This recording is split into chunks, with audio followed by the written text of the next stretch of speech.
Long live ambidexterity. What I'd like to share with you in this video is how snow shoveling fixed my shoulder. Well, I didn't really fix it, but helped improve it. There wasn't really anything to fix, but what I noticed was that for many years now, my left shoulder didn't quite come up as much as the right one would. So when I was doing poses like wheel pose, I do Uttanasana or similar, I would feel like, hey, there's a little bit of like end of range coming in earlier than on the other side. So in comes the snow shoveling.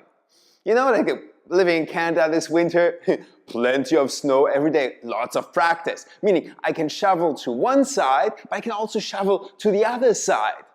And in the beginning it was really like, this side feels totally natural, that side felt really awkward.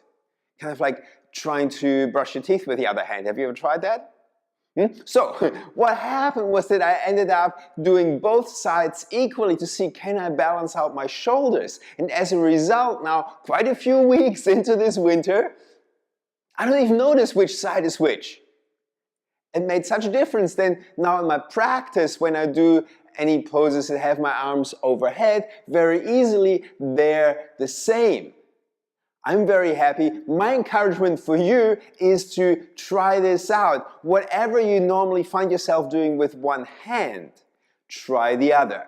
That awkwardness is guaranteed in the beginning, so then bring it in non-essential practices, where you're not really depending on your life or somebody else's health and safety, doing it with that one hand, then try doing it with the other.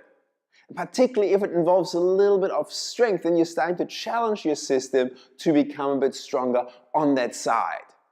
Try the snow shoveling, try carrying stuff, or something as simple as feeding yourself. Other side. Good luck.